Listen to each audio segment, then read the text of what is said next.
HB 1935 by Frullo relating to the carrying of certain knives.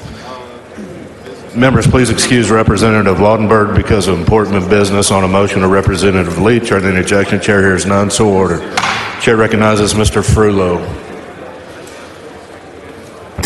Thank you, Mr. Speaker. Members, before we get to Chairman Dutton's amendment, I want to briefly lay out this bill. HB 1935 is substantially similar to HB 3884 from last session, which passed the House. This bill is aimed at addressing a law that is fundamentally unfair and discriminatory. Current law is difficult to enforce because there are no definitions for terms used to describe a knife. These issues make it difficult for citizens, police, and the courts to know whether a knife is legal. Simply put, under current law, a person can be arrested, fined up to $4,000, and up to a Class 3 felony, sentenced to a year of jail or more for carrying an illegal knife in a location the person is allowed to carry a rifle or a shotgun. We're going to have an amendment by Chairman Dutton that will maintain the specific areas where weapons are currently prohibited, clarify how we define knives, and make the offense of carrying a knife over 5.5 inches a misdemeanor penalty, except for those offenses that occur on the grounds of a school or an education institution. Those penalties will remain a third-degree felony, just like current law. And with that, I'd like to get to the amendment. Following amendment, clerk will read the amendment. Amendment by Dutton. Chair recognizes Mr. Dutton.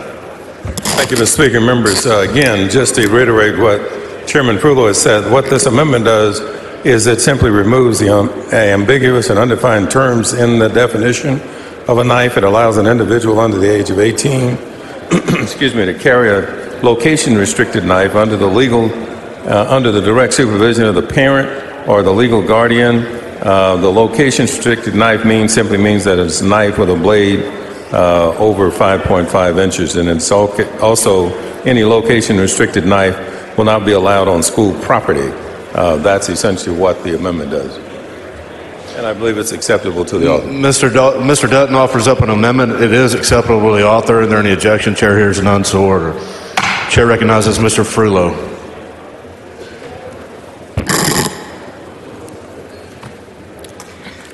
Thank you, Mr. Speaker. I move passage. Ms. Hinojosa, for what purpose?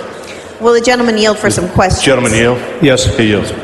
Representative Frullo, I'd like to ask you a couple of questions to establish legislative intent, if that's okay with you. Yes. Under current law, it is a criminal offense to carry an illegal knife on a college campus. Is that correct? That is correct. And under your floor amendment, it would remain illegal to possess a location-restricted knife on a college campus. Is that correct? Yes, the current law remains the same as the law does after this passes. So it's the same thing. There's no change there on any institutes of education, whether it's K through 12 or higher ed. Thank you. And under your floor amendment, it would only be an offense to carry a location-restricted knife in an area listed in the revised section 46.03, correct? That's correct. Well, those areas that are outlined there as far as the additional items. So, for example, a person could possess a location-restricted knife while walking down the sidewalk on Congress Avenue. Is that correct? I'm sorry, there's a lot of noise here. I'm sorry. Mr. Speaker, can we have some order, please? Yes, ma'am. House, please come to order.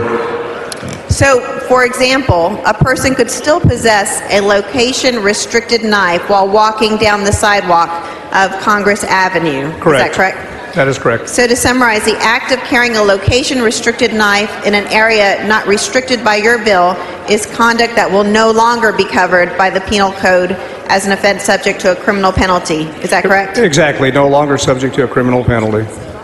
Thank you, Mr. Frullo. Mr. Speaker, I move that the comments between Mr. Frullo and myself be reduced to writing and placed in the journal. Members, you heard the motion or the objection. Chair hears none, so order.